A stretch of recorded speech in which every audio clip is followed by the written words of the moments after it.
Sejam todos muito bem-vindos, bem-vindas.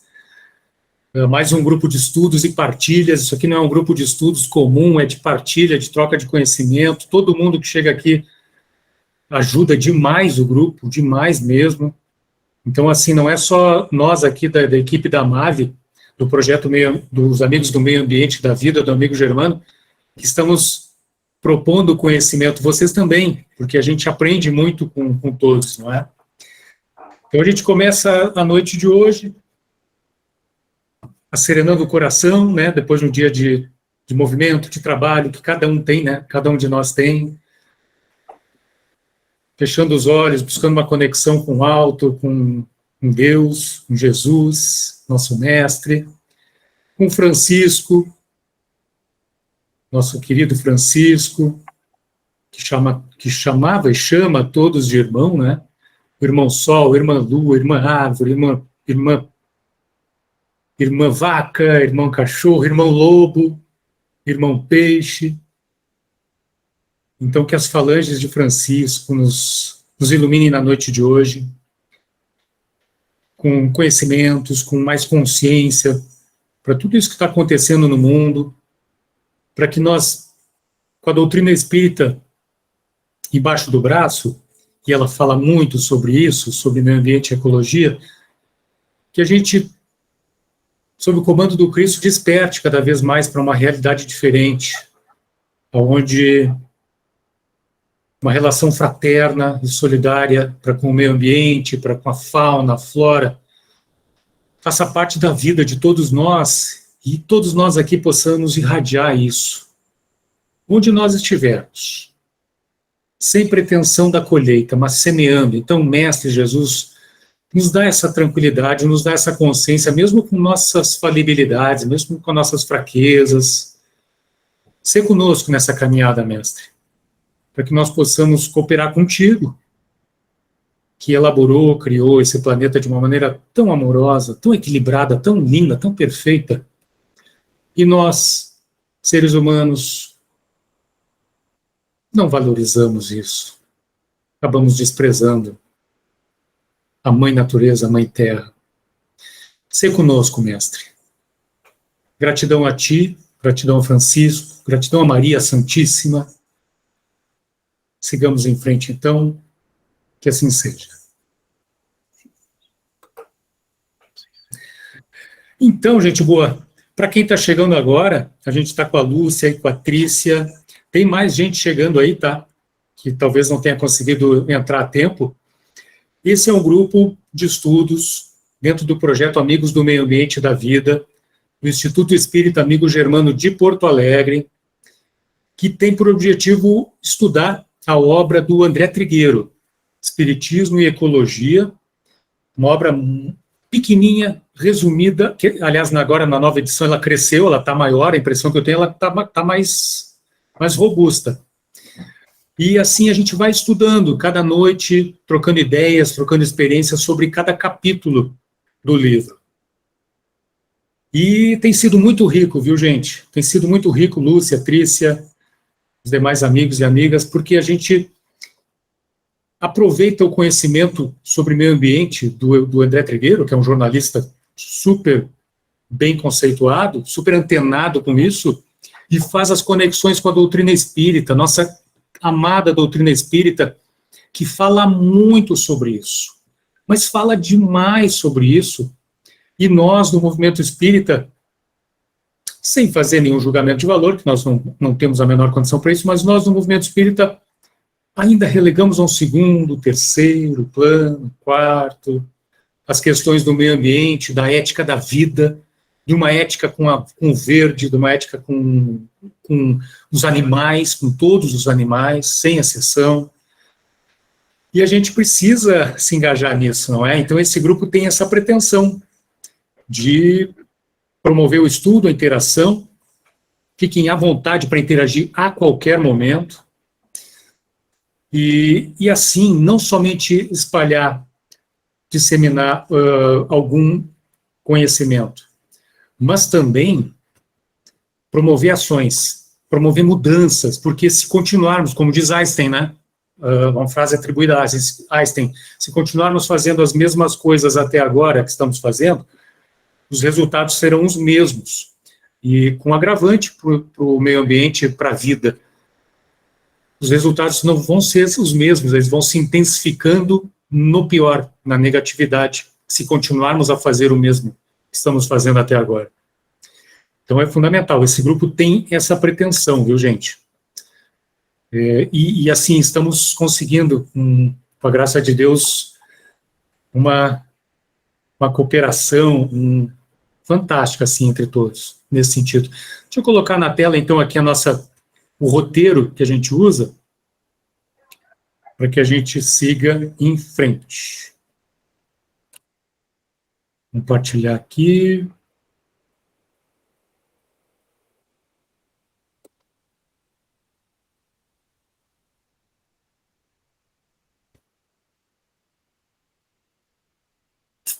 Aqui está.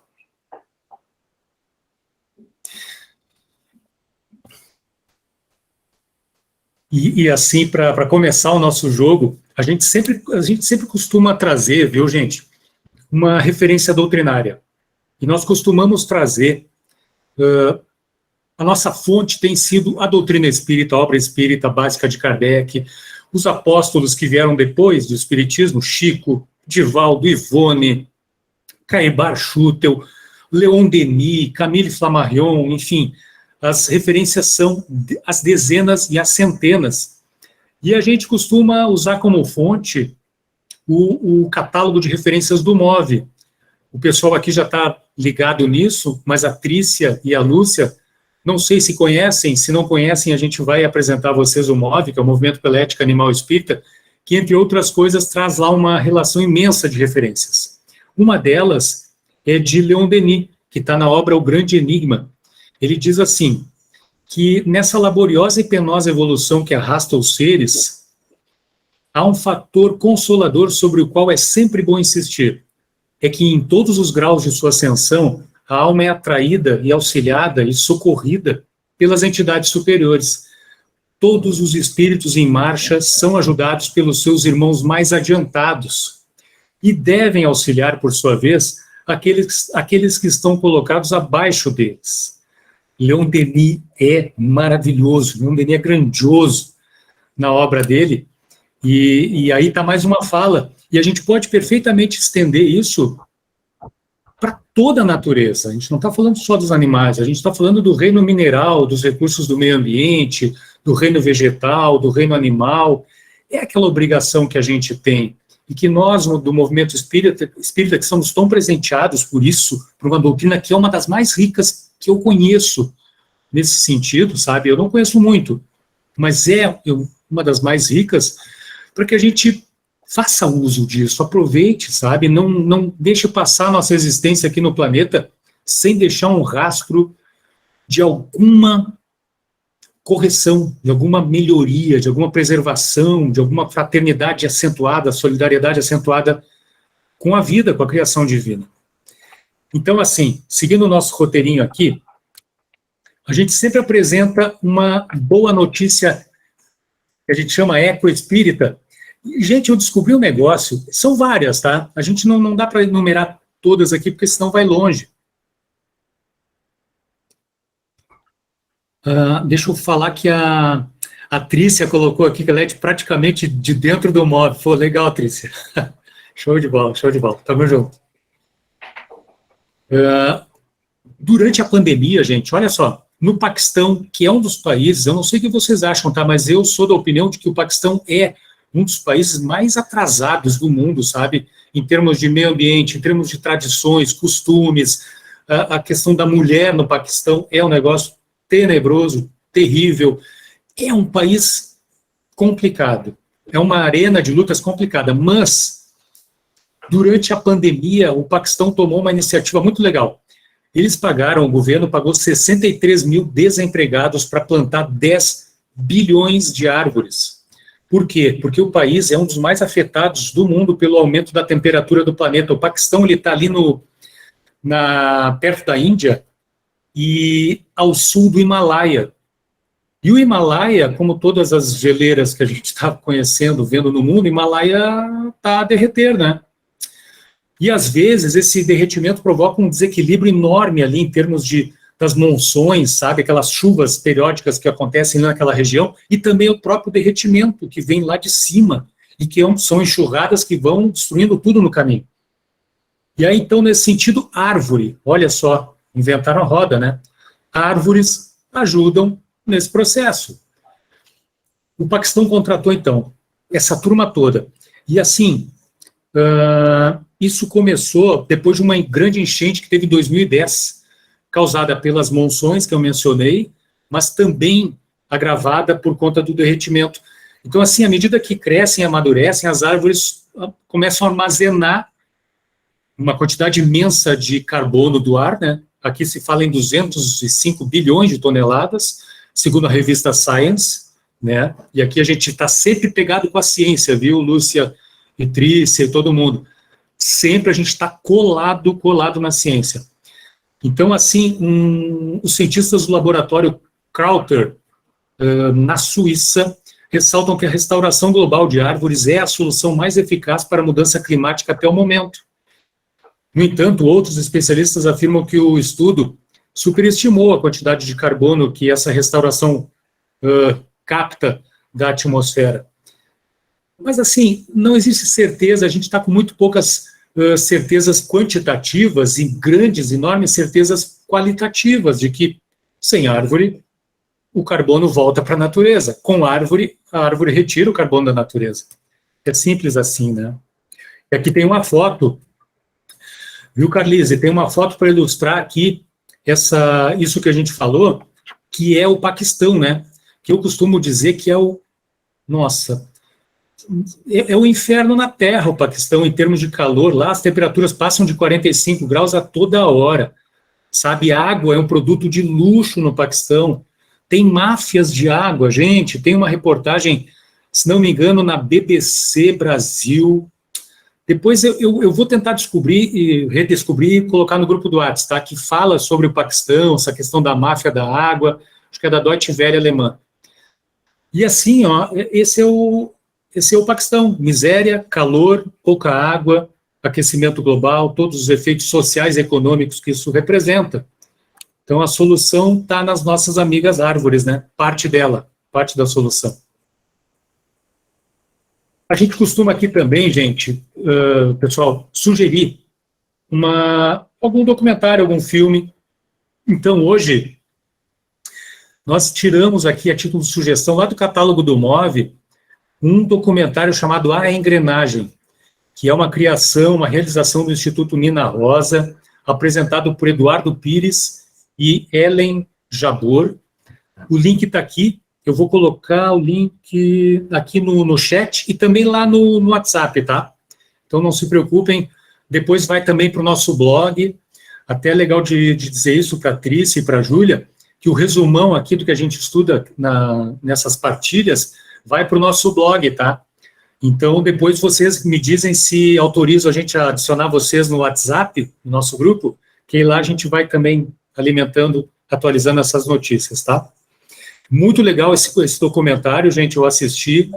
Ele faz uma conexão entre o extermínio que a gente faz na natureza, no reino animal, no reino vegetal, mas principalmente no reino animal, e a pegada ecológica que isso traz para o planeta. E traz de uma forma bem didática, bem acessível, muito fácil.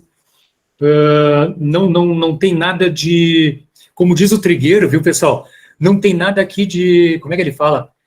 De eco-chatos nem bio-desagradáveis. É a realidade. É a realidade pura e crua, sabe? De uma maneira simples, acessível, militante, sim, mas direta, acessível, como tem que ser, né? Como tem que ser. Então, vale a pena, tá? Sugiro.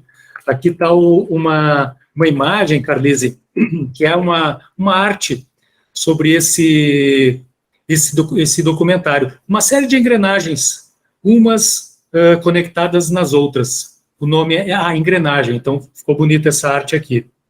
Legal, Lúcia, Trícia, depois eu adiciono vocês lá, tá? Vamos adiante, então. Gente, o título que nós pensamos para essa nossa partilha de hoje é Somos imortais, mas resta pouco tempo. Ou seja, temos a eternidade toda para evoluir. Mas nessa existência que nós estamos vivendo aqui, nesse momento, nesse planeta, nos resta muito pouco tempo para fazer alguma coisa. Nos resta muito pouco tempo e nós estamos convocados, sabe, pelo Cristo. Pelo Cristo. O Cristo nos convoca através de um Kardec, através de um Chico, através de um Emmanuel, através de Valdo, Joana de Ângeles. Eles nos convocam a essa ação nesse pouco tempo que nos resta nessa existência. Então, essa é a ideia da noite de hoje. Por que somos imortais e não nos resta muito tempo?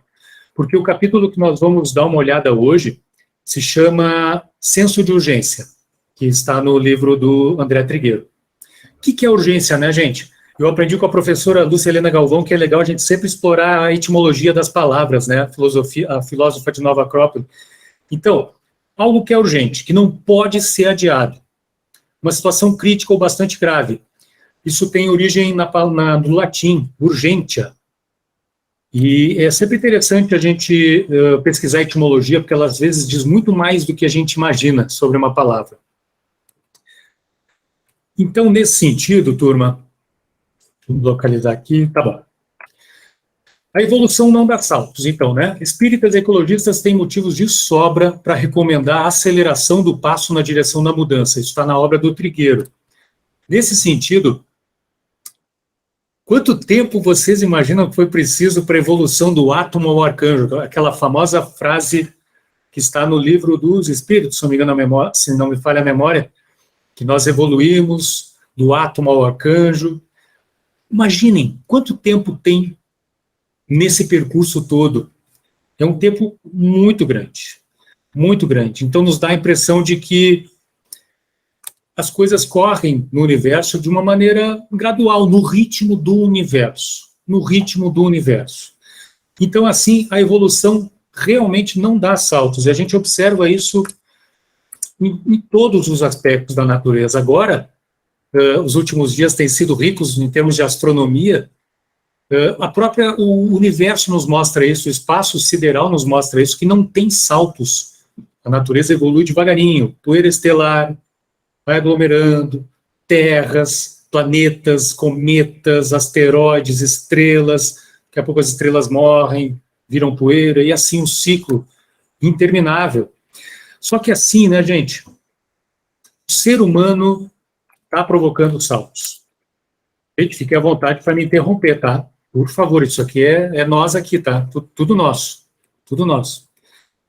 O ser humano está provocando saltos, e aí, nesse sentido, tem uma palavrinha que eu queria perguntar para vocês se vocês conhecem. Alguém aqui já ouviu falar do antropoceno?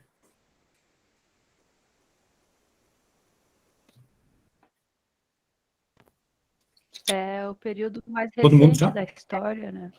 O que a gente está atualmente.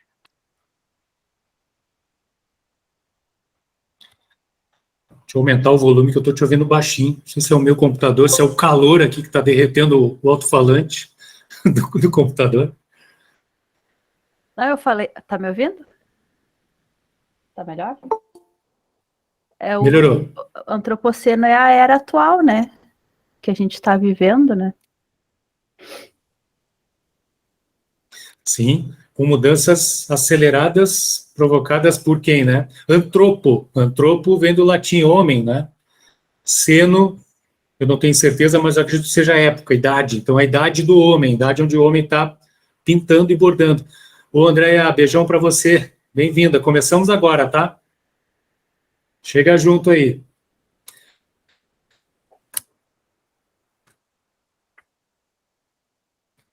Gente, deixa eu mostrar essa imagem depois. Ele está querendo falar? Não?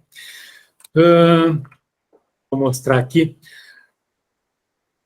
Então, devido às alterações que os humanos estão gerando no clima e na biodiversidade, especialistas consideram, sim, que entramos no Antropoceno, uma época geológica que se seguiria ao Holoceno, o período com temperaturas mais quentes após a última glaciação. A gente teve uma pequena era do gelo, a coisa de, agora não me lembro o tempo exatamente, mas 10 ou 15 mil anos. Quem souber, me corrija aí, tá? Então, o conceito antropoceno, do grego anthropos, que significa humano, e kainos, que significa novo, kainos é novo, seno é novo, foi popularizado em 2000 pelo químico holandês Paul Crutzen, Nobel de Química em 95, para então caracterizar essa nova fase geológica. Ele estava, diz ele, tá? Ele estava em uma conferência e alguém mencionou o Holoceno. De repente, pensei que esse termo era incorreto. O mundo tinha mudado muito. Eu disse não. Estamos no Antropoceno. Muito, muito feliz isso. E, gente, em 95, lá se vão 27 anos, onde muita coisa aconteceu em termos de antropocenidade nos últimos tempos, não é? Então, aí vem a origem do termo antropoceno. E aí, da obra de David Wallace Wells, que eu recomendo muito, viu, gente? A Terra Inabitável. É um livro onde ele desfila enumera uma série de eventos, uma série de acontecimentos no mundo que estão levando o planeta para o brejo, se continuarmos assim. Eu acho assim, ele pode ser um tanto fatalista, mas, gente, com a urgência do jeito que está, é bom realmente que levemos muito a sério e que não pequemos pela omissão, né? E sim pelo excesso de cuidado. Eu acho que é isso que vale. Então, na obra, ele diz o seguinte, que, falando sobre aquecimento global, né? 1 grau, 2, 4, 5... Pelo fato desses números serem tão pequenos, ele está falando do aumento da temperatura, tendemos a banalizar a diferença entre eles. Gente, eu era assim até ontem. Eu estou abrindo o coração para vocês. Isso aqui é um confessionário para mim também. Vocês não... O que vocês acham dessa banalização? Não existe, de fato, isso. A gente não pensa que 1 grau... 1,5 graus até o meio do século, isso não é tanta coisa assim. Eu já passei por isso, sabe? E tô vencendo essa etapa da banalização, tô no gerúndio, tá? Mas vocês não acham que a gente está, de fato, banalizando números, deixando passar, nos envolvendo pela rotina do dia a dia, que nos últimos tempos no planeta tem nos demandado, nos exigido social, financeira, emocionalmente, e acabamos banalizando isso? O que vocês acham, hein? Dei o pitaco de vocês, porque vocês me ensinam muito, nos ensinam muito. Roberto, às vezes eu penso que as pessoas estão assim, meio que dormindo, sabe? Elas estão insistindo em dormir. Eu falo isso de mim também, sabe? Eu acho que está passando a hora da gente poder acordar, da gente acordar e enfrentar a coisa de frente. E perceber que as nossas atitudes diárias podem ajudar muito a barrar isso tudo que está acontecendo. Em pequenas ações nossas diárias, né? Então, eu acho que está na hora da gente parar de agir como a música do Lulu Santos fala, né? Que a humanidade anda em passos de formiga e sem vontade. Então, está na hora da gente correr um pouquinho, né? Porque os tempos já chegaram, né? Já chegaram. É verdade. Pô, o Lulu Santos tem uma de filósofo nessa, né? Passos de formiga e sem vontade. A humanidade vai andando em passos de formiga e sem vontade. É bem por aí mesmo. Oi, Rosilene. Bem-vinda. Roberto, se tu me permite, o que eu vejo é que por mais interesse e esforço que a gente faça, a gente também está muito firmemente preso nessas engrenagens, né? Tu vai comprar numa padaria um bolinho, um salgado e tal, por que vir naquelas embalagens plásticas que é só o trabalho de chegar em casa e pôr fora? Poderiam vir muito bem num papelãozinho e um papel celofane por fora. Tu poderia escolher pela aparência, mas não tem, entende? E é difícil tu te posicionar, porque parece que o supermercado onde tu compra é muito grande para te ouvir, né? A gente tem interesses, mas assim parece que ainda eu me sinto muito aprisionada, muito encurralada. Eu vejo saídas. Quando eu encomendo comida, por exemplo, congelada, eu sempre peço para elas, não me mandem isopor na pizza, não me mandem... Mas é uma coisa pequena, que teria que ser, assim, unânime, né? Porque nós já deveríamos estar, assim, com uma capacidade de gerar lixo bem pequena. Eu gostei muito da reportagem que eu vi, que vocês publicaram no nosso grupo, sobre o PHL7, que foi descoberto na Alemanha, e está sendo desenvolvido, né, para desmanchar esse plástico mais difícil. Mas ainda assim, mesmo que a gente descobrisse amanhã, com uma capacidade de eficiência grande, nós temos que nos mobilizar para parar. Esse já teria que dar conta do que já se fez, entende? Da montanha de lixo que se tem, mas teríamos que ter um daqui para diante infinitamente menor. Claro que diminuindo as nossas compras, diminuindo a aquisição, reaproveitando o que a gente já tem, o que a amiga tem em troca, esse esquema que já se faz. Mas eu vejo assim, ainda é uma luta grande, né? Nós estamos muito atravancadinhos. Apegado, né? Apegados a hábitos assim que a gente, nossa, é virar uma chave. E é uma coisa impressionante, Heloísa, isso que você falou. Qualquer coisa que você vai comprar um vidro de qualquer coisa. O pessoal do supermercado quer te dar um saquinho.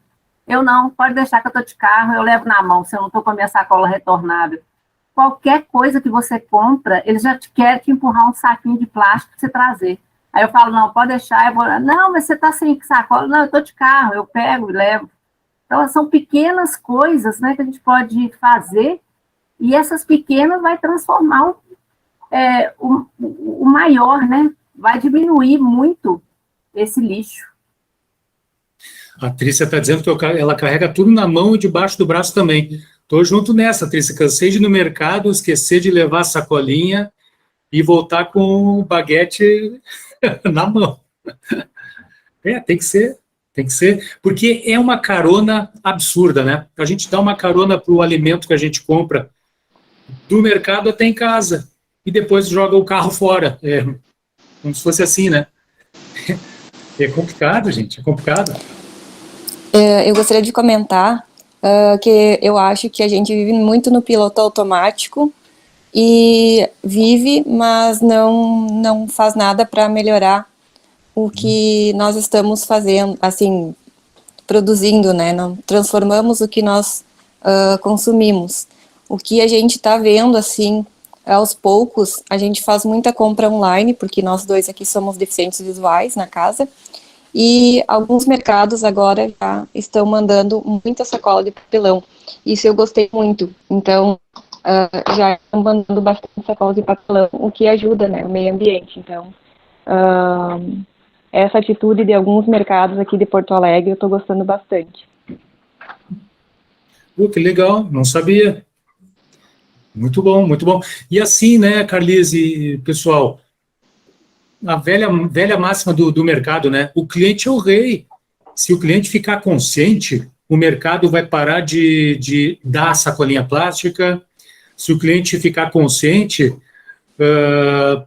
o consumo de carne vai caminhar para zero, vai haver a segunda sem carne, tá, vamos na quarta também, vamos na sexta, e assim a gente acaba limpando, pelo menos de nossa parte, a pegada que existe por trás disso, ou seja, o cliente manda. O mercado de produtos veganos, vegetarianos, por exemplo, está dando uma guinada nos últimos anos violenta, porque está crescendo, está crescendo demais, e então, assim, o pessoal está se vendo obrigado, naturalmente, a gerar produtos, né, a atender esse mercado. Então, o cliente é o rei. E imagina o consumidor cristão, espírita, consciente. Nossa, esse mundo de regeneração, a gente entra nele já com outra cara no planeta. Com certeza.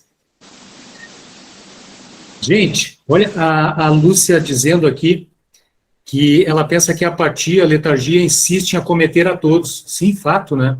É importante essa ajuda diária, as construções em conjunto, grupos de estudo. Grande parcela da população está prisioneira dessa bolha, onde não vem saída.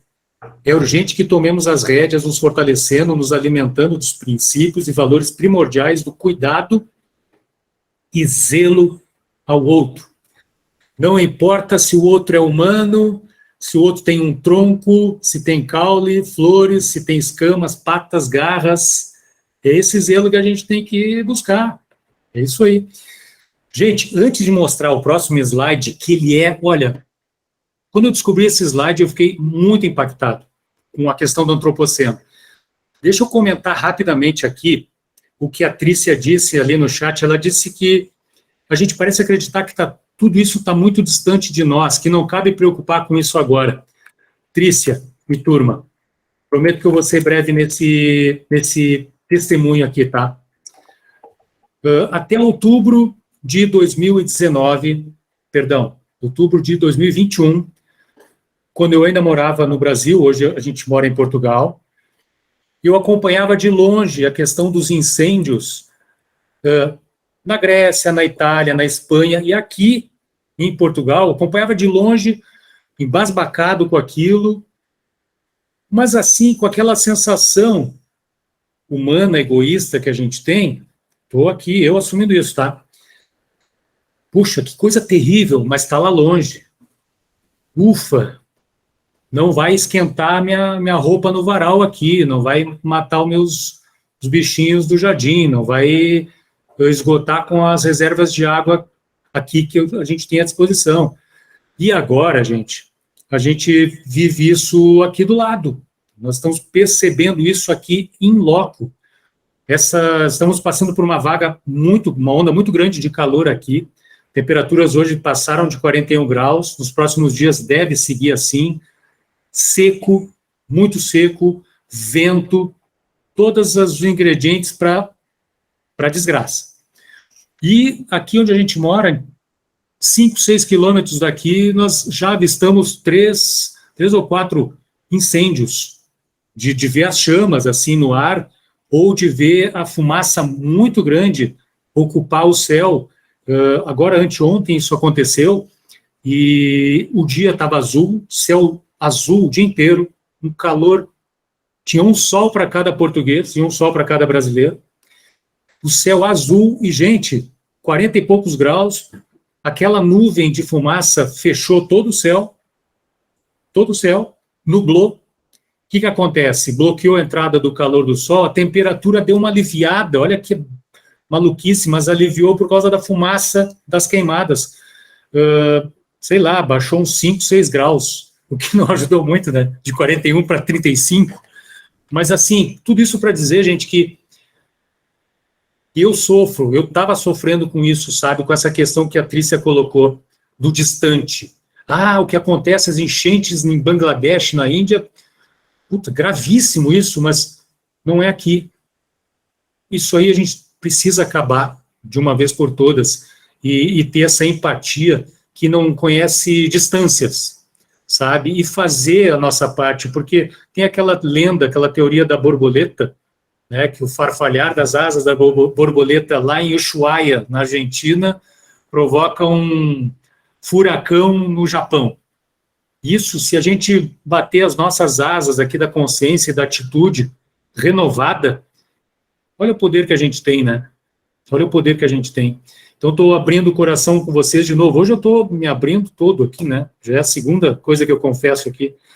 E isso tem que mudar. Eu estou mudando em mim, e mãos à obra. A gente tem que fazer alguma coisa. Não tem jeito.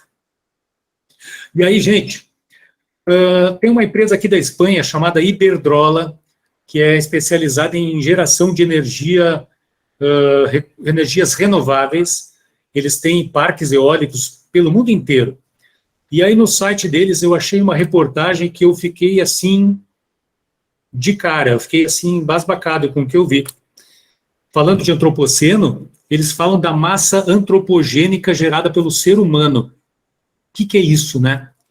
Em 2020, pela primeira vez na história, a massa total das criações humanas, que eles chamam de massa antropogênica, superou a massa dos seres vivos. Gente, tem uma galera da biologia que me ajudem nessa, me socorram, tá? Porque eu posso estar falando alguma bobagem aqui. Massa das criações humanas superou a massa dos seres vivos, ou seja, tudo em 2020, tudo que o ser humano produziu tinha mais massa do que todo o conjunto da massa dos seres vivos do planeta. Eu fiquei chocado. Numa palavra, eu fiquei chocado com isso. E aí tem um gráfico aqui que nos mostra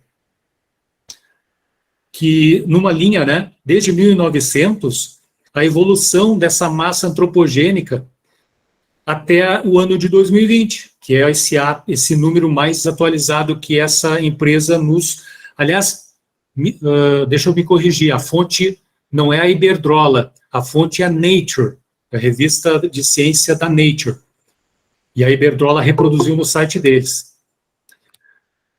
Então, em 2020, as criações humanas alcançaram um total de 1,1 teratotoneladas. Teratotoneladas, isso é... Agora me fugiu o número, tá? É uma coisa ou outra, tá, gente? Que é, seja o que for, é muito. É 1 trilhão ou é 1 quatrilhão de toneladas de produtos humanos gerados, tá? Produtos humanos gerados. Muito maior do que a massa de seres vivos no planeta. E o que era essa massa que a Nature está chamando a atenção? Metais, produção de metais, asfalto, tijolo, cascalho e concreto. Para fazer tudo isso, gente, para fazer tudo isso se exige água, energia e minérios, né, mineração, com os impactos que isso tem na natureza, que a gente sabe muito bem, que são terríveis. Então, imagina só essa linha do gráfico crescendo desse jeito. É algo que é incrível, é incrível. Isso aqui deveria nos acordar para aquela ideia de Sócrates, né? Enquanto passeava lá pelas feiras livres de Atenas, que passeava, via aquele monte de coisa à venda, e ele dizia, olha só quanta coisa que eu não preciso. Ou seja, comprar menos, consumir o certo, circular os produtos, aí tem a economia circular. A Carol aqui, ela está craque nessa história de economia circular. Portugal tem essa cultura, principalmente quando se diz respeito às roupas. As roupas usadas circulam pra caramba aqui. Eu mesmo, o meu guarda-roupa está todo renovado, nosso aqui, só roupa usada. E baratíssimo, baratíssimo. Então, assim, Diga. Meu filho mora em Londres. Ele teve um bebê agora, ele não comprou nenhuma roupinha para o bebê. Tudo tem um grupo lá que eles vão trocando. Quem já teve bebê e não precisa mais das roupas, coloca nesse grupo, ó, estou doando esse carrinho, essa caminha, tudo assim, ele não comprou nada. Tudo, né, na base da troca. Olha que legal. Não, fantástico, fantástico. Aqui em Portugal isso nossa, doação de roupa aqui é direto. Não para. Eu costumo dizer que quem não tem roupa não passa problema, sabe? Por causa desse giro. Então é muito legal, muito legal. Ô, minha cara Andréia, diga. Eu só queria falar que, por exemplo, às vezes a gente, né, tem a mania de falar, nossa, mineração polui, eu trabalhei 22 anos em mineração, isso ou aquilo, mas tudo isso, né, só existe com essa intensidade que, na verdade, chega a ser insana, né, pelas nossas próprias escolhas, né, a gente quer, a cada celular que é lançado, a gente quer comprar um novo celular, né? A gente não quer... O carro, hoje em dia, ele se tornou um bem, assim, que não é mais durável, né? É quase que descartável. Lançou um novo, as pessoas já querem trocar.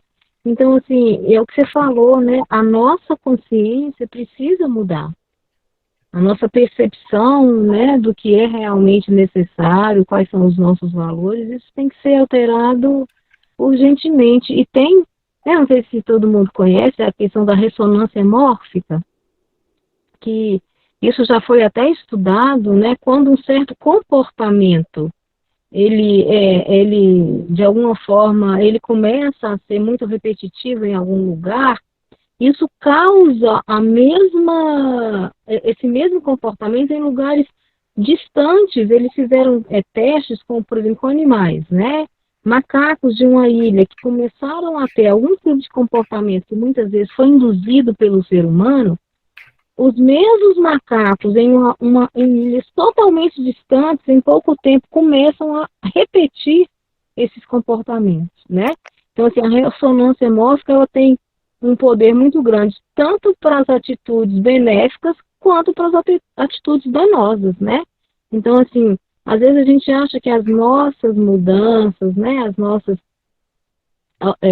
as mudanças de comportamento não são significativas, mas eu acho que elas são significativas não só para nós, porque além da gente ser o exemplo, né, acho que é uma energia que a gente está lançando e que de alguma forma vai alcançar alguém em algum momento, né? Então, assim, acho que a gente não pode desanimar também, já que a gente sabe que a humanidade está indo por um caminho que não é o que é o mais adequado. Nós também ainda temos muito que mudar, né? Mas eu acho que essas pequenas mudanças, com certeza, é que vão fazer a diferença, né? Para a gente conseguir sair um pouco desse caos que a gente está imerso, né? E que está difícil de conseguir ultrapassar.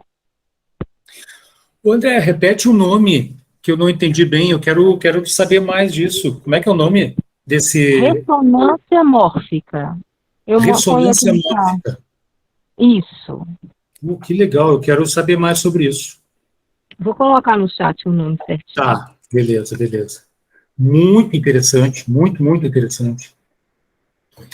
Gente, assim, ó, o objetivo aqui, a gente acaba, né, enumerando as mazelas ético-morais humanas em relação ao mundo, ao meio ambiente, à vida.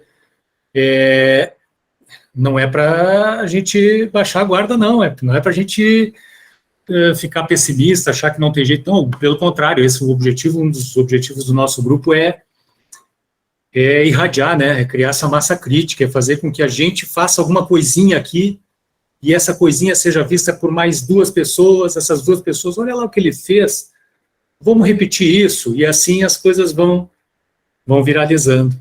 Gostei muito, quero pesquisar sobre isso. Ressonância Eu gostei mórfica. também, Roberto. Achei muito interessante a colocação dela, bem como ela colocou, né? Bem como tu falaste, assim, a gente acha que é pouca coisa, mas como a gente vê, eu achei muito, eu vou pesquisar também, porque tu vê, tu fica vibrando nesse sentido, né? Tu mesmo vai te contagiando, não, mas eu estou fazendo, eu estou colaborando, eu estou deixando de comprar, eu estou deixando de elogiar o outro, porque o carrão dele não tá, é legal o teu carro, que bom, sabe? Vamos começar a criar hábitos mais ecológicos no nosso comportamento. Muito obrigada, Andréa. Show de bola, show de bola. E fazendo um paralelismo, eu posso estar falando uma grande bobagem, tá? E aí vocês, por favor, me corrijam, porque eu estou aprendendo aí com vocês, estou nessa caminhada, né? Mas a ressonância mórfica, ela pode ter um paralelo com o espiritismo, porque, olha só, eu faço alguma coisa, começo a fazer alguma coisa bacana aqui, sustentável, em relação ao meio ambiente, né? E aí essa mesma coisa acontece lá do outro lado do mundo, alguém faz a mesma coisa. A espiritualidade está aí para transmitir intuições, né? Então, a espiritualidade pode ter um papel grande na questão da ressonância mórfica, né? Estou falando sem saber nada sobre o tema, né? Só dei uma viajada aqui. Eu acho que eles podem estar contribuindo nisso também, né? Vamos adiante, né, gente? O que mais temos aqui? Sim, alguns exemplos, não é? De saltos e os saltos provocados pelo homem na questão da evolução, né? Por exemplo, a sexta extinção das espécies, né? A gente está vivendo, e a turma da biologia me ajuda aí, hein? É isso aí mesmo, né? Me confiram aí para ver se é isso mesmo.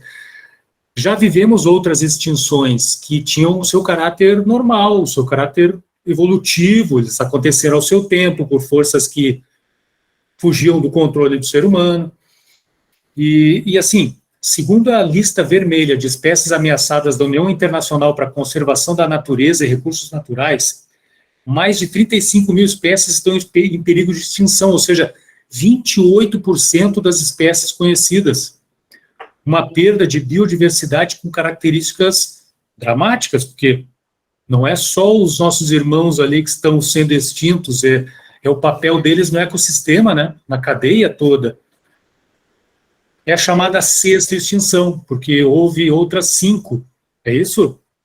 Houve outras 5 provocadas por meteoritos, erupções vulcânicas, e aí essa entidade diz que em peso, olha só isso também, gente, 96% dos mamíferos do mundo são humanos e gado.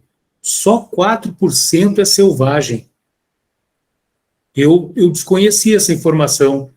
Até se vocês têm... Eu posso dar uma palavrinha só em relação a isso, tentando sim contribuir, né? Porque claro, eles estão mencionando ali a perda da biodiversidade conhecida, e, na verdade, o grande problema é que a gente não está nem chegando a conhecer a biodiversidade. A gente está perdendo porque as espécies estão sendo extintas sem a gente conhecer que elas existem. Então, ainda é muito pior do que está aí. Nossa, é fato. Só nos oceanos, né, gente? Agora, a ONU teve recentemente um encontro para tratar a questão dos oceanos. Quanta vida tem nos oceanos que a gente nem conhece, né? E que pode estar sendo extinta por nossa culpa. É verdade. Mas aqui... E aí, Carlise, para ilustrar aqui essa fala que a gente fez sobre a sexta extinção, uma imagem dos dinossauros. Vários dinossauros, aqueles lagartões gigantes, com dezenas de toneladas, ali num ambiente natural de floresta, e do céu caindo os meteoros, né, os asteroides que teriam provocado a extinção desses irmãos. E aí, vamos dialogar aqui com a doutrina, né? Vamos chamar o nosso amigo Emmanuel, que está reencarnado, né? Tá aí por perto de vocês, né? Dizem que está em São Paulo. Diz Emmanuel na obra Paciência, que perante a eterna sabedoria, todos estamos interligados, as pedras e as flores, os animais e os homens, os anjos e os astros, numa cadeia de amor infinito. E essa cadeia de amor, ela está sendo rompida aqui e acolá por conta do antropoceno, por conta da massa antropogênica, por conta do nosso desvario consumista, e não só consumista pelo lado nosso aqui de consumidores, né, mas também, né, gente, o desvario financeiro, né, porque tudo é cifrões, tudo é remunerações, remunerar investidores, tudo é dinheiro, tudo é dinheiro. E onde está o capital envolvido? E, por favor, eu não falo isso querendo trazer uma questão de espectro político, esquerda, direita, em cima, embaixo, longe disso, mas onde tiver capital, onde tiver lucro, ambição, tem uma exploração, tem um componente de quebra de elos nessa cadeia de amor infinito que Emmanuel fala. E esse é um outro ponto também que a gente precisa refletir, né, em relação ao nosso mundo hoje. Até quando, até onde vai essa ambição por recursos, por dinheiro, por lucros? Uma vez, gente, me perdoem se eu estou me alongando muito, mas uma vez eu vi uma reportagem de um grande pecuarista do Mato Grosso, que é um estado ali amazônico e que sofre tremendamente com a questão da derrubada de florestas, né, para plantio de soja para alimentar o gado, ou para o próprio pasto em si, ele dizendo, puxa, aquilo me chamou a atenção, sabe, me tocou o coração de um jeito não muito agradável. Ele dizendo que os números do mercado estão muito bons, a soja está muito bem, a arroba do boi, né, do nosso irmão boi, está num patamar muito bom de preço no mercado internacional. Então, agora nós estamos aqui ampliando as nossas áreas de pastoreio e de plantio, porque vai ser muito bom para nós, para os nossos investidores nos próximos anos. Vai ser bom para quem, cara pálida? Vai ser bom para os capitalistas, vai ser bom para os investidores, mas e as comunidades indígenas ali daquele entorno? E a pegada ambiental?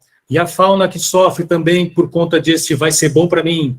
Quer dizer, viram só como onde tem capital, tem egoísmo, sabe? Claro, tem aqueles que fazem, né, Patrícia, tem aqueles que promovem um giro justo do dinheiro, enfim, mas via de regra a gente vê tanto egoísmo, né? Vai lá. Roberta, é assim, eu acho que a gente não pode ter essa visão tão assim, pessimista das coisas, né? Porque nós espíritas a gente tem que ter uma visão mais ampla do que está acontecendo. O ser humano, no nosso estágio, é muito imperfeito. Então, a gente está se aprimorando. O que a gente vê hoje? Existem as pessoas que... o problema não é o capitalismo, é a ambição, como você falou. Né? Existem as pessoas que são ambiciosas, que querem muito dinheiro. Essas pessoas, infelizmente, elas têm muito poder. Né? Então, elas estão na posição de que elas é que decidem o que vai acontecer. Mas, por outro lado, a gente vê o que você estava comentando agora mesmo, a economia circular. Assim, é uma sementezinha que está crescendo a cada dia que a gente vê, cresce mais. Vocês mesmo comentaram da parte da economia ligada ao vegetarianismo, ao veganismo, que está crescendo também. Não deixa de ser capitalista, entende? Mas são pessoas que já estão com outro olhar, que é um olhar mais espiritualizado em relação a essas coisas. Então, eu acho que a gente não pode ficar só fixando no que está ruim. Eu acho que é melhor a gente fixar no que está bom e fazer aquela sementinha crescer mais.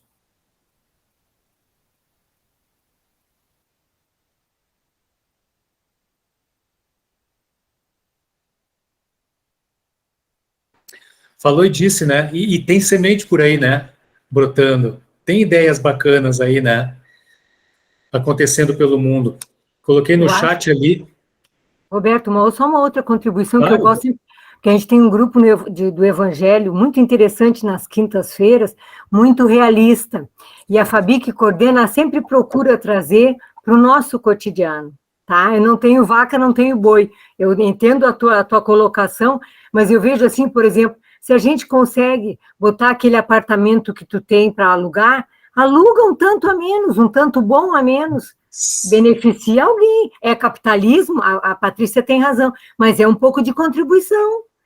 Tu abre mão um pouquinho de ti pelo bem-estar de uma outra pessoa. É fazer bem no nosso cotidiano, né? O que a gente pode trazer do meu... onde é que eu tiro o lucro? Então, vamos diminuir um pouquinho a favor de quem for conseguir. Eu dei só um exemplo, mas tem N exemplos, né? Nossa, Elô, perfeita, que sintonia, porque, por exemplo, por aqui na Europa, assim, algumas grandes capitais estão enfrentando esse problema sério, social seríssimo da habitação, que é isso, é muita gente investindo em habitação, colocando o preço de venda e de aluguel na estratosfera, para turismo também, muito para turismo, e quem precisa morar mesmo sofre uma barbaridade. E está muito bem colocado, Elô, muito bem colocado. Eu coloquei ali no site, no chat, uma palavrinha chamada degrowth. Degrowth.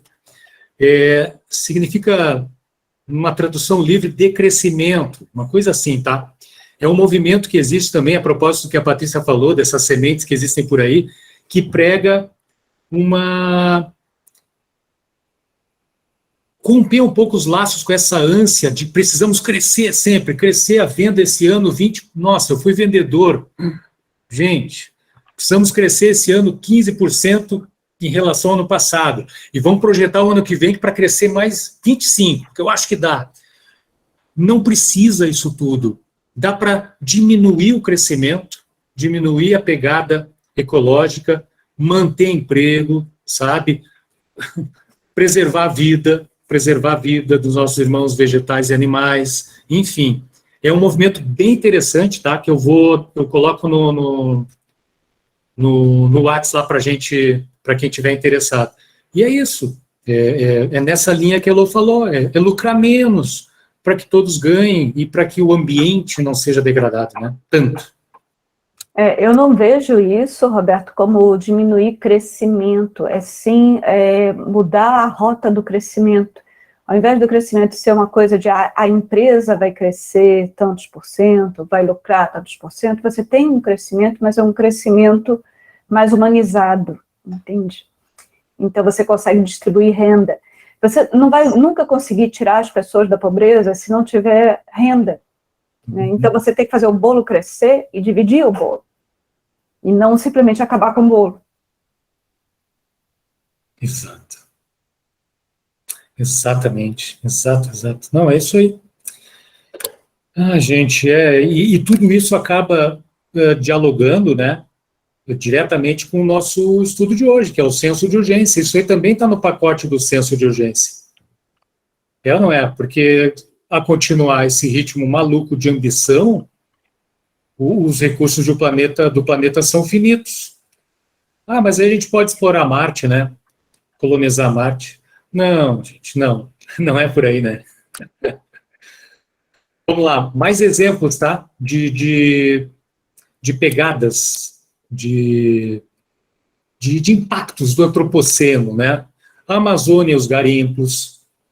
E aí, gente, tem aqui uma fala muito legal, que é da nossa ecologista de plantão, Joana de Ângeles.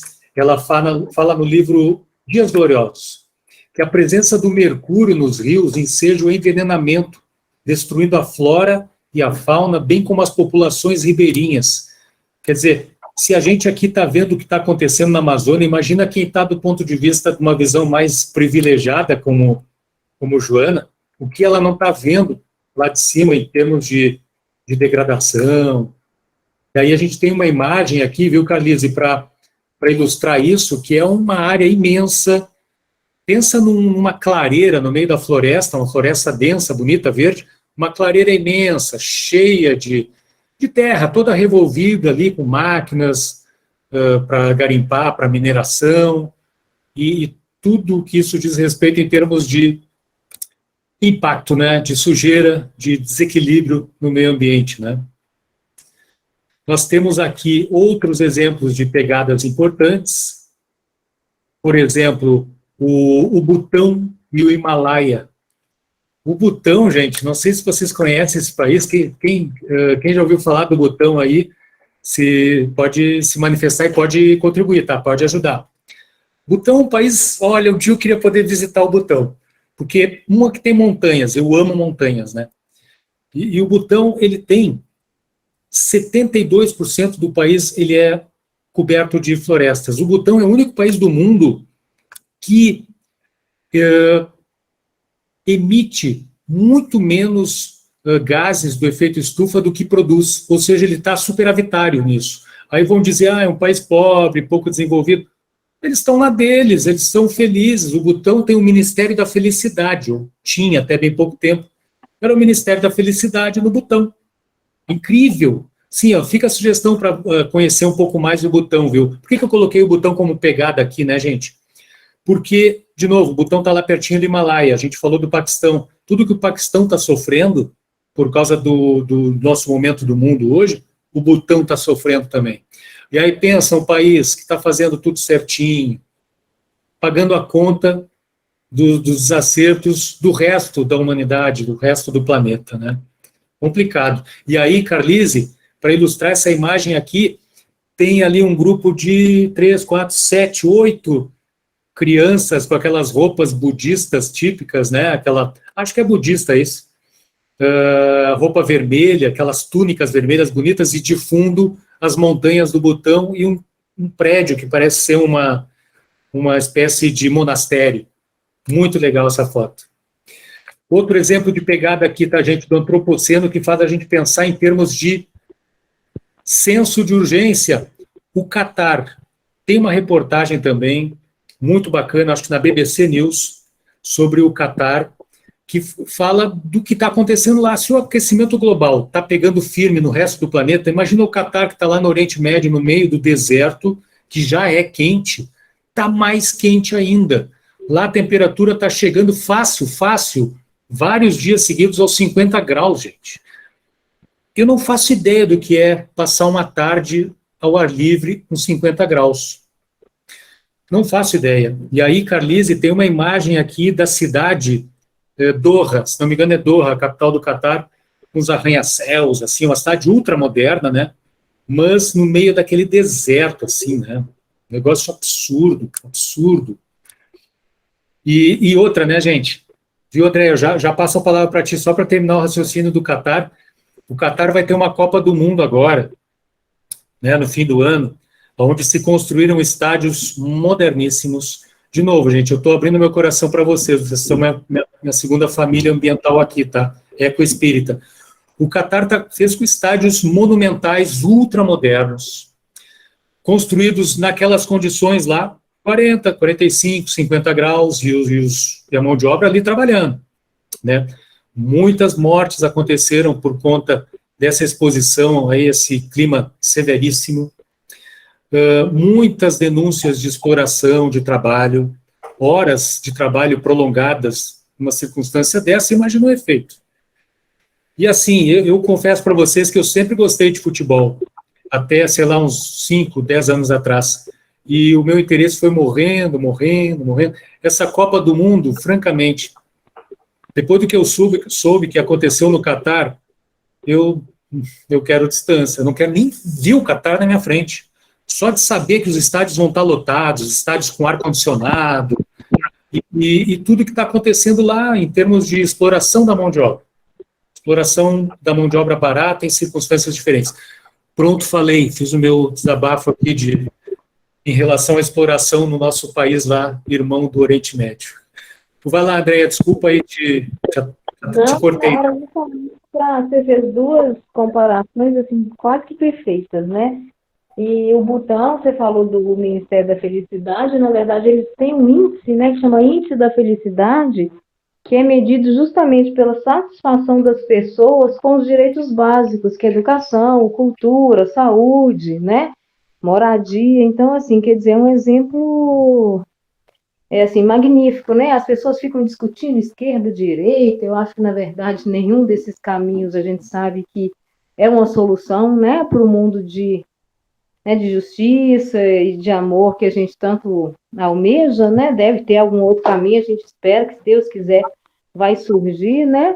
Mas, assim, eu acho que o Butão é um exemplo, assim, que eu acho maravilhoso, né? Você imagina, tem um índice que mede a satisfação das pessoas, né? A felicidade através do que elas têm de direitos básicos, né? Então, assim, eu acho que já é um começo que a gente deveria se inspirar, né?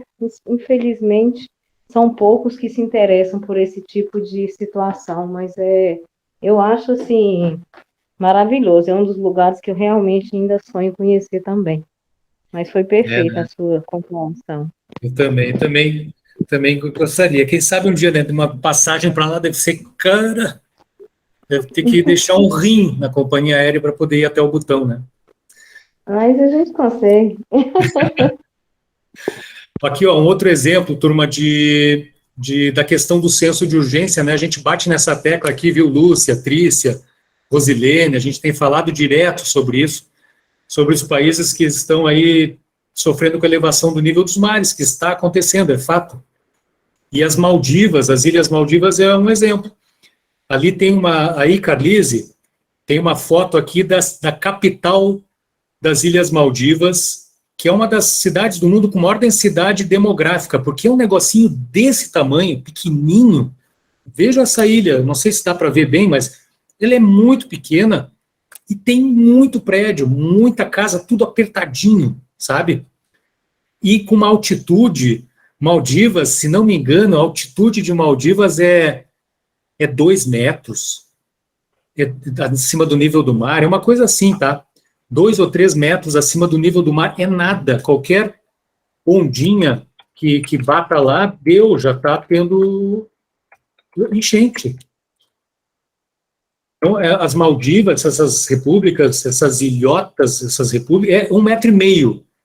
Consultei aqui, 1,5 metro é a altitude das Maldivas. Então, é urgente para esse povo, para o planeta inteiro, né, fazer alguma coisa para evitar a elevação do nível dos mares. Porque, do contrário, vai acontecer aquilo que está se chamando de refugiados climáticos, ou seja, essa turma toda que mora nas Maldivas vai ter que se mudar para um país estranho, de um clima diferente, uma língua diferente, cultura diferente, com impactos psicológicos naturalmente grandes, enfim. Complicado, gente, complicado, mas tem jeito, está na nossa mão ajudar a virar esse jogo. E aí, vamos buscar de novo o apoio aqui, né? A nossa amada doutrina espírita, do André Luiz, da obra Conduta Espírita, que é uma psicografia de Valdo Vieira, tempo que o Valdo Vieira era parceiro do Chico nas obras espíritas. Então, o André Luiz diz que de alma agradecida e serena, devemos abençoar a natureza que o acalenta, protegendo, quanto possível, todos os seres e todas as coisas na região em que respire, que é o que vocês já falaram aqui bem, é fazer aquilo que está na nossa mão, no nosso possível, aqui onde a gente está, onde a gente estiver, na nossa rua, no nosso prédio, enfim, no bairro, e assim ajudar a virar esse jogo. Até porque, né, deu um pane aqui, se não agirmos aqui onde respiramos, né, os efeitos ocorrerão mais intensos por todo o mundo, que é aquela questão das borboletas que a gente falou, né? E olha só, vai acontecer, por exemplo, em lugares como as Maldivas, que estão lá vivendo a sua vida de maneira minimamente sustentável, o próprio Butão, né, que está fazendo o dever de casa certinho, vão pagar a conta. Em outros quadrantes do planeta vão pagar a conta da nossa indiferença, né, em relação ao mundo. Indo adiante aqui, gente, o Trigueiro, da obra do Trigueiro, ele diz que os ecologistas denunciam o risco do colapso na capacidade de suporte do planeta em atender às atuais demandas de matéria-prima e energia da humanidade, e essa ruptura poderia acontecer aproximadamente em 2050. Isso o Trigueiro falou lá nas primeiras edições do livro, e o diretor do Banco Mundial recentemente também apontou a mesma data como sendo uma data de ruptura, onde, por exemplo, teríamos aí cerca de 200 a 250 milhões de refugiados climáticos por causa dessa ruptura. Então vejam a urgência que é, né? Senso de urgência. Resta pouco tempo. Somos imortais, mas resta pouco tempo. O Trigueiro segue dizendo que há sempre os que esperam uma intervenção direta da divindade em favor dos humanos, resolvendo, como num passe de mágica, todos os nossos problemas. A gente pode dizer isso também do ponto de vista das nossas, de novo, sem entrar em espectro geométrico, né, esquerda, direita, cima e embaixo. Mas a gente também espera, não é, que uma liderança surja e que resolva os nossos problemas ambientais e que salve o planeta da degradação. Não adianta esperar pela divindade, não adianta esperar por outros, nós precisamos fazer a nossa parte. Ponto. Por nós, por filhos, por netos, bisnetos, e por nós mesmos, né? Eu costumo dizer que se a gente tiver a bênção de reencarnar aqui no planeta de regeneração, né? Se a gente não pegar uma navezinha e ir para um outro planetinha mais complicado, em estado primitivo, cheio de vulcão, cheio de gente caçando para tudo que é lado, a gente tendo que fugir de caçador. Estou sendo aterrorizante aqui, né? Mas não, é uma brincadeira, é uma figura com a questão da transição planetária. Gente, por que é urgente atuar na prevenção, mudando de saco para mala, mas não mudando tanto assim? Por que é urgente atuar na prevenção do suicídio? Fiquem à vontade para comentar. Tá aberto aqui para a gente conversar. Por que é urgente? Se o suicida, fala o próprio Trigueiro no livro, tá? Se o suicida escolhe matar o corpo, e isso acaba acontecendo pela vontade do seu livre-arbítrio, olha só que ideia do Trigueiro. O mesmo poderia acontecer coletivamente, se nossas escolhas não forem repensadas, se não empregarmos tempo e energia suficiente na solução desses problemas causados por nós mesmos. Perceberam a relação que existe entre a relação que o Trigueiro está fazendo aqui? Por favor, se vocês discordarem ou tiverem algum ponto, tragam aqui, tragam para nós, tá? Está em aberto. Indo adiante aqui.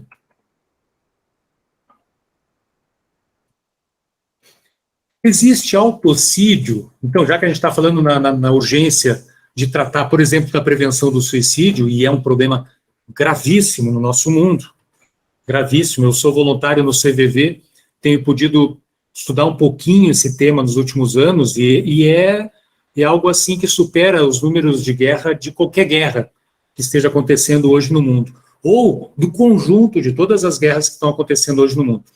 Então, nesse sentido, existe autocídio? Será que existe autocídio, que é aquilo de a própria sociedade está procurando, como que parece que ela está buscando o extermínio de si mesma, com os hábitos que tem levado adiante de consumo, de exploração do planeta. Então, o Trigueiro acha que sim, existe o autocídio. Tem um cara muito legal também, que o sonho meu é de trazer ele aqui para conversar. Eu sigo no pé dele, mas ele não me responde, ninguém responde lá, do Instituto Brasileiro de Ecopsicologia, que é o Marco Aurélio Bilibio. Ele fala na ecopsicologia que sim, existe o autocídio, nós estamos provocando isso inadvertidamente, o autocídio da nossa sociedade. E aí, ele fala também, o Trigueiro fala também do ecocídio. Por que é urgente trabalhar na prevenção do ecocídio? É urgente, é importante, e aqui, gente, nós poderíamos trazer aqui um ponto. Eu quero ouvir vocês sobre um ponto interessante que está acontecendo aqui na Europa, tá? Em função da guerra da Rússia com a Ucrânia. A Ucrânia, ela usa o petróleo e o gás naturalmente como armas políticas. Né? Ele manipula isso como para atender os seus objetivos do governo russo. E aí já houve um decréscimo de importação de óleo para a Europa, o gás está sendo cortado, inclusive o próximo inverno aqui europeu vai ser um desafio imenso se esse gás realmente for cortado, porque a Europa toda se baseia no gás para o aquecimento, principalmente, e para as indústrias, né? E aí, eu pergunto para vocês, por aqui está todo mundo ligando usina termoelétrica de novo, para suprir a falta de gás e de petróleo. Estão investindo forte na questão, retornando a questão das usinas nucleares, que estava em baixa, desde aquele acidente no Japão, da usina de Fukushima. O pessoal aqui, os países desaceleraram a produção de energia nuclear, ou estavam nesse caminho. E aqui, recentemente, a União Europeia validou o gás como sendo uma energia sustentável, uma energia verde. Então, eu queria ouvir duas palavrinhas aí de vocês. O que vocês acham disso? Se isso, olha só, por conta de uma guerra, nós estamos momentaneamente deixando de lado a questão do verde, a questão do meio ambiente, e, de novo, tendo que reabrir o consumo de carvão, o consumo de petróleo, reabrir usinas termoelétricas, tudo por conta do quê? penso eu, né, na minha opinião, uma ambição de poder, ambição do lucro, dos resultados financeiros, e vai nos levar, se continuarmos assim, no caminho do ecocídio. O que vocês acham disso, hein? Vocês acham que gás e energia nuclear são sustentáveis? O que vocês acham disso? Queria ouvir vocês, porque é super polêmico isso aqui, tá? Super polêmico mesmo. Não tem entendimento aqui, não tem concordância aqui na Europa sobre isso. Quem é que se arrisca aí? Quem é que se atira nessa? Na minha percepção, nenhum dos dois são sustentáveis, né? Mas a Europa tem um problema que a gente sabe, né? Porque como a gente está atrasado, né? No Brasil a gente tem infinitas oportunidades, né, de energia que são sustentáveis e a gente nunca investiu. A Europa também, embora aí, né, sejam menos possíveis, né, em função da própria característica geográfica, mas existem outras possibilidades, né? A gente tem aquelas cidades, né, de moinhos de ventos, esses moinhos já modernos, né? Então, assim, eu acho que é uma falta de vontade política, né, e de investimento, porque talvez seja um investimento mais caro para iniciar o processo, mas depois vai trazer benefícios, né, enormes. Só que eu acho que falta realmente o que você falou, né? Deixar a questão do lucro de lado e pensar mais no bem coletivo. Então, assim, eu acho que é o que a gente está falando o tempo inteiro, né? São as vaidades e as ambições, né, que de alguma forma estão sempre atravancando, né, assim, a questão também da sustentabilidade, né? Muito bom, né? E vamos ficar atentos aí com o nosso Brasil, né? Porque tudo isso pode respingar também essa demora em trocar a matriz energética, sabe? Em migrar da gasolina para o carro elétrico, sabe? Por exemplo. Roberto, esses dias, eu só não sei te dizer a fonte, mas botaram uma brincadeirinha, mas trouxeram a reportagem antiga, né, de 1970, quando o Gurgel criou um carro elétrico e abafaram. Quer dizer, é uma questão de se fazer pressão para que haja interesse político em modificar. Claro que para a Europa é mais complexo, porque não tem esse solão que a gente tem, não tem essa hidrografia toda que a gente tem. Eu fiquei encantada quando eu fui à Foz do Iguaçu, porque tu olha aquela barreira enorme, eu digo, quem é que está segurando do outro lado? Quando tu vai lá dentro e vê que do outro lado é uma praia, aqui é a barreira, e aqui é uma praia, vai diminuindo, embora também eu acho que atrapalha muito o meio ambiente, pelo que eles mostram, né? Mas nós temos várias opções, é muito mais uma questão de interesse político de fazer acontecer e da gente pressionar, é claro, né? Em 1970, 50 anos atrás, já o cara fez um carro elétrico brasileiro, mas ainda abafaram, né? Deixa eu pegar uma carona no que ela falou agora. Carona de carro elétrico ou carona de carro a gasolina? Nem de carro elétrico, que também não é a solução. Mas eu acho assim que nós estamos num momento muito bom da nossa história, que é o momento em que a gente está discutindo esse tipo de coisa, né? Porque algum tempo atrás você não tinha nem discussão. Agora, olha como o que a Heloísa falou ali, de Itaipu, que você tem, mesmo com uma energia teoricamente limpa, você tem impacto ambiental que a gente gera, né, para conseguir essa energia. Então, tecnologicamente, nós estamos muito atrasados para conseguir resolver esse problema, né? Estamos só na fase do estudar as alternativas. Bem isso. Mas e quanta alternativa, né? Quanta alternativa. Nossa, muita. As ciclovias, né? Puxa vida, como Porto Alegre, por exemplo, aí, tem as suas lombas, né? Para quem não conhece Porto Alegre, tem muita subida e tal. mas poderia ter mais ciclovias, né? Poderia investir mais nisso, enfim. Tem As alternativa. pessoas poderiam caminhar, né? E as pessoas não caminham. Isso.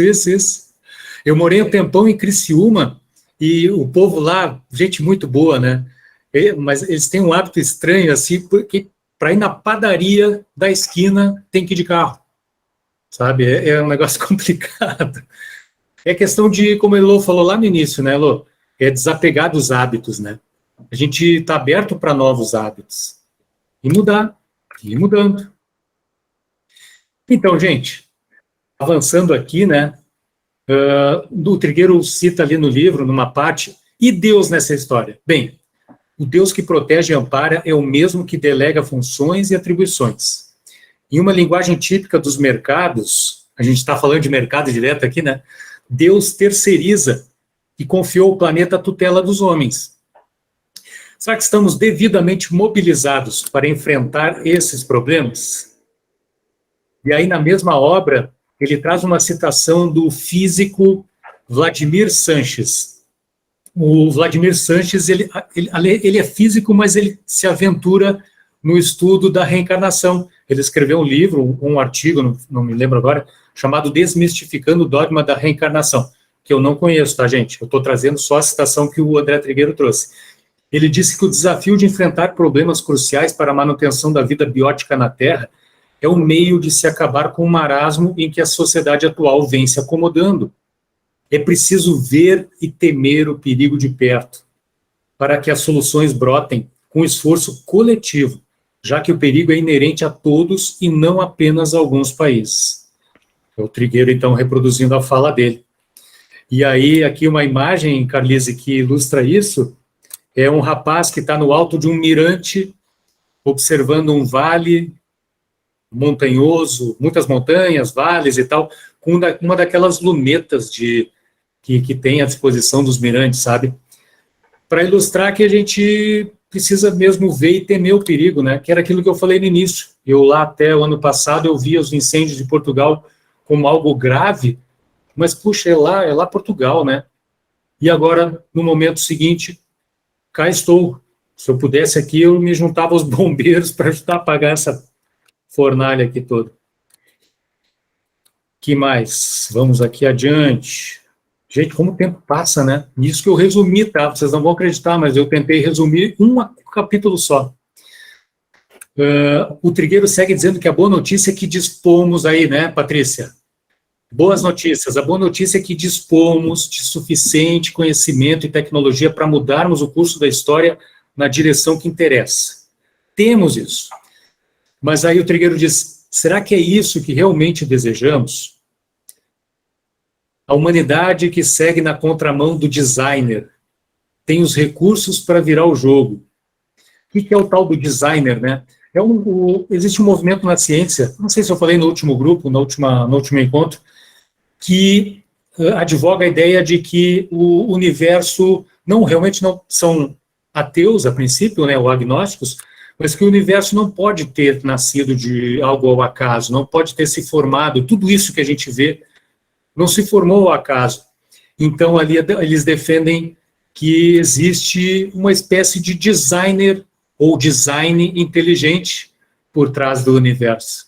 Né? E a gente sabe que tem, né? A gente estuda a doutrina espírita e sabe muito bem Antônio Dantas Barreto. Chegando agora. Olá, Antônio.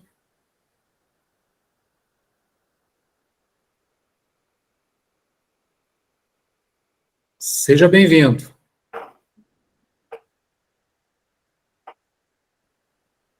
Desde que aconteceu há uma aula atrás, um encontro atrás, eu fico preocupado. Mas vamos lá. Eu acho que o Antônio está inscrito aí. Seja bem-vindo, Antônio. Então, vamos lá. Falando, então, do que deseja, né? A gente está falando da indústria, né? O que deseja a indústria do petróleo, da pecuária, da mineração, a indústria armamentista?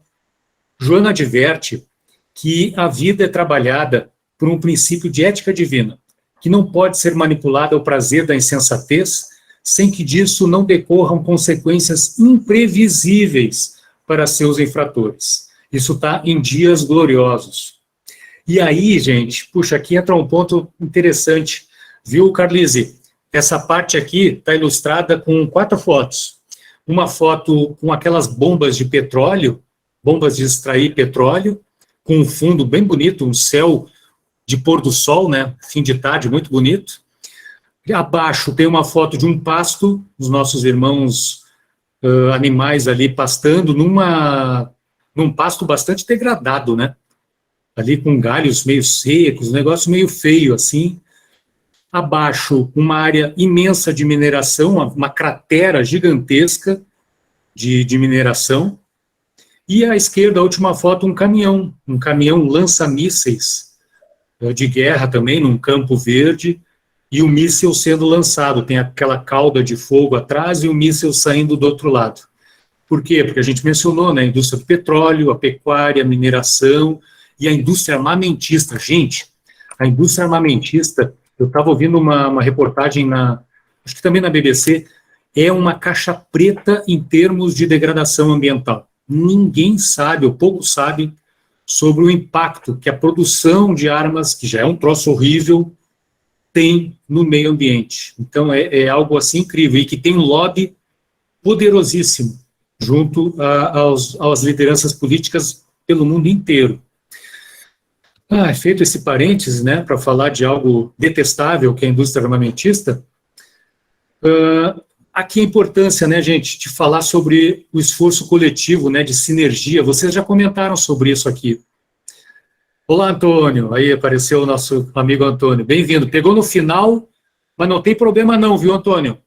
Não tem problema não. Amanhã eu vou colocar um resumão para nós no blog e também no grupo do WhatsApp, onde você vai ver tudo que a gente, resumidamente, tudo que a gente falou aqui, e também vai poder ver as anteriores, os grupos anteriores, tá?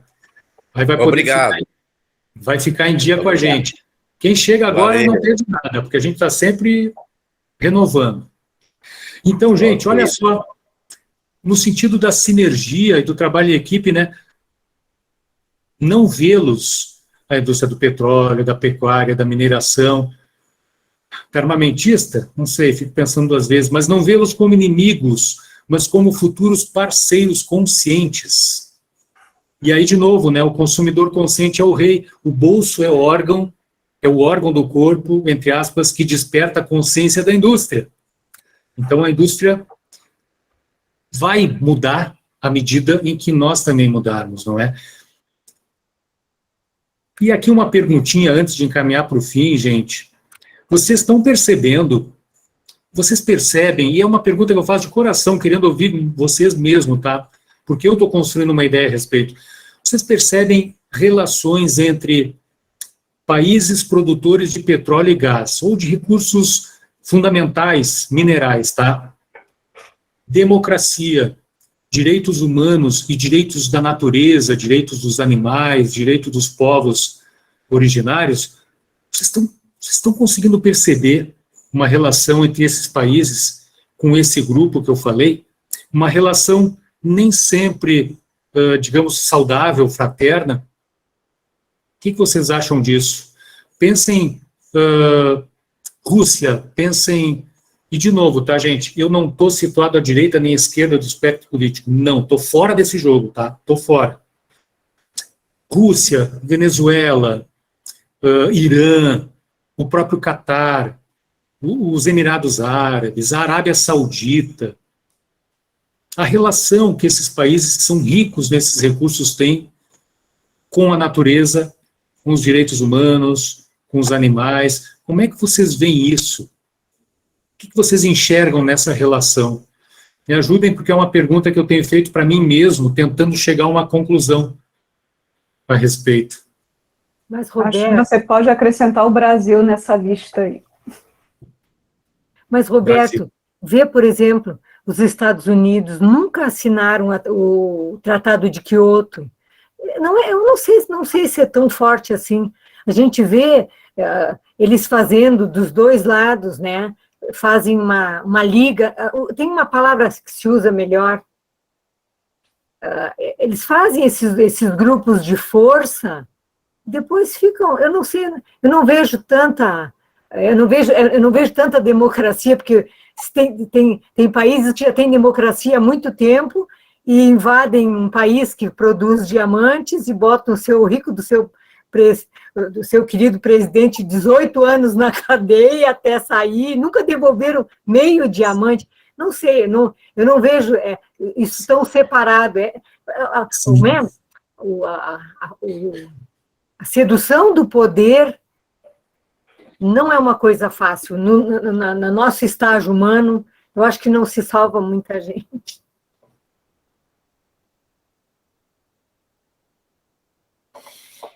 Quem mais se aventura aí? Eu acho que eu devo concordar contigo, Elô.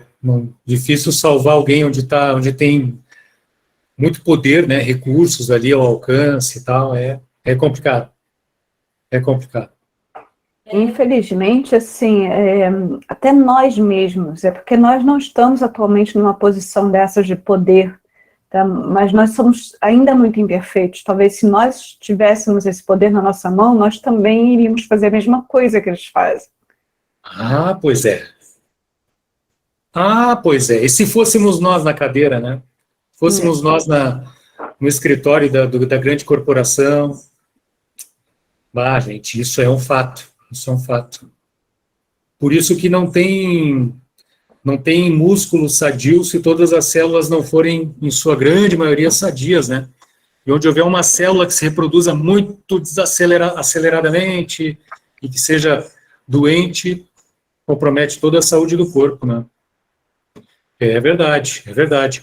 Meu amigo Antônio, só para colocá-lo na mesma página, hoje nós estamos estudando o capítulo Senso de Urgência, da obra do Trigueiro, tá? Aquele Espiritismo e Ecologia, que é bem curtinho, bem pequenininho, mas olha o tempo que a gente já está aqui, 1h37 falando do senso de urgência.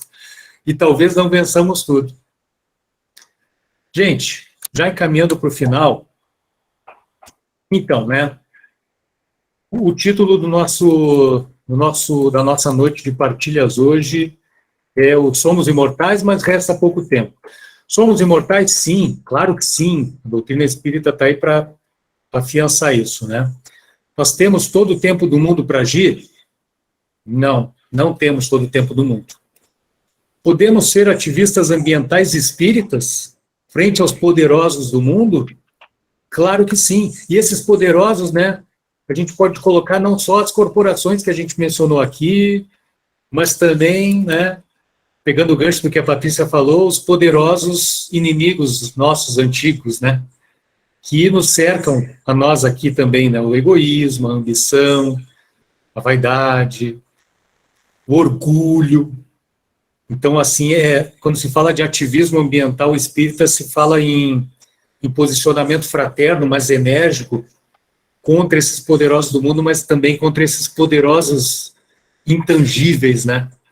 Que movimentam tudo isso e que a gente sofre com eles, né? Eu sofro com orgulho. Nossa, eu às vezes me pego pensando cada coisa, mas Roberto, que pensamento mais orgulhoso, que é isso? A gente tem que estar toda hora lutando contra isso, toda hora, sem exceção.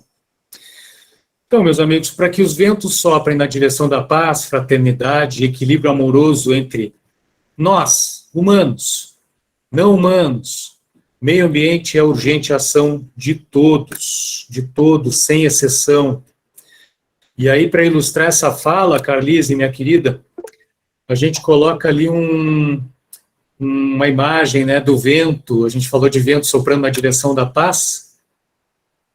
O vento que... Deixa eu ligar aqui para o vento soprar mesmo, né? Isso, agora o vento está soprando. Ou era para estar soprando ali? Não sei. Deu pane aqui. Na apresentação tá, mas ali no vídeo não tá. Mas, enfim, essa imagem que está aqui é a imagem de um campo muito bonito, com flores beges, meio rosas, e uma árvore verde no fundo, e o vento soprando, esse vento que a gente deseja tanto, que seja o vento que nos leve rumo à paz, né? E que nos chame à ação urgente. Não, Estelinha e Andréia? Falem aí. É isso aí, o Roberto, e eu achei interessante esse final aqui, para que os ventos soprem na direção da paz, fraternidade e equilíbrio amoroso entre humanos. Então, esse senso de urgência nosso vai de encontro ao amor também. A forma que nós olhamos o próximo, aquele que ainda não despertou, aquele que ainda está cego perante essa urgência que nós estamos vendo. Então, é importante esse equilíbrio amoroso. Olha bem, sem julgamentos, sem julgar pedra, porque se a gente começar a fazer um ativismo violento, julgando pedra, julgando, nós estaremos no mesmo patamar deles.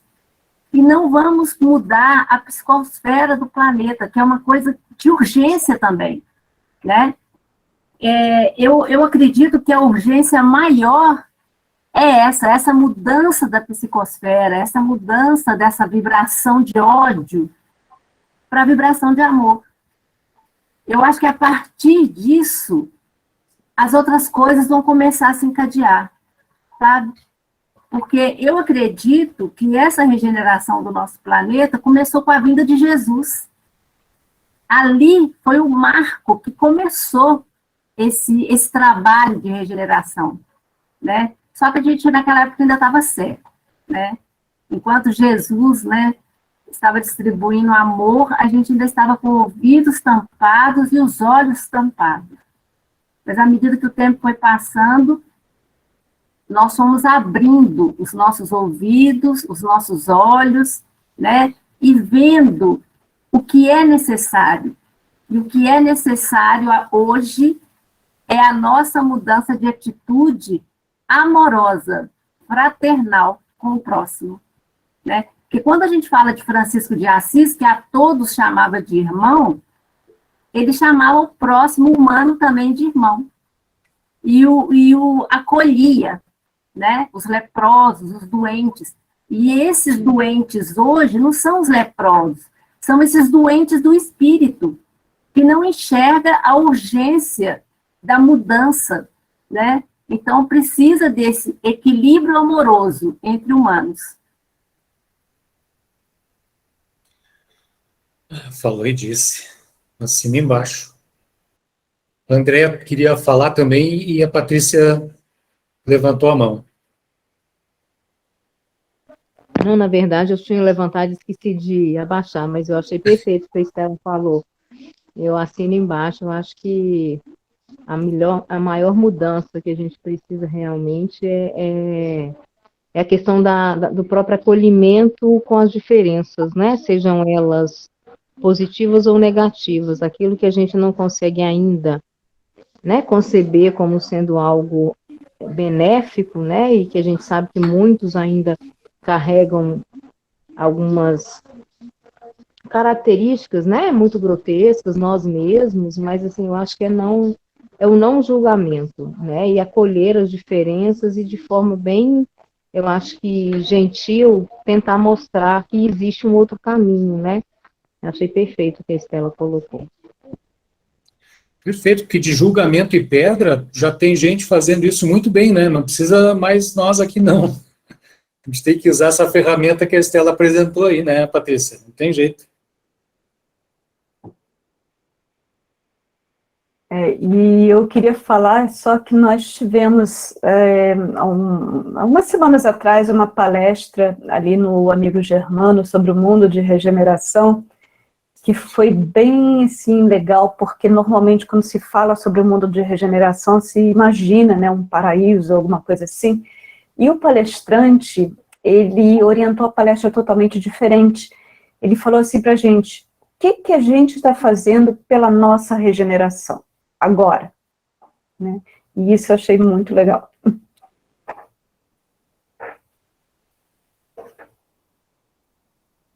É que todo mundo, né, acha que o planeta vai regenerar, né? Mas somos nós, né? Nós é que vamos, essa mudança é nossa. E a partir dessa mudança é que o todo vai mudar. Se a gente não mudar, muito boa sua colocação, e depois coloca essa palestra lá no grupo para a gente poder assistir, Ela não foi gravada, infelizmente. Pena. Uma que pena, pena. realmente foi uma coisa muito linda.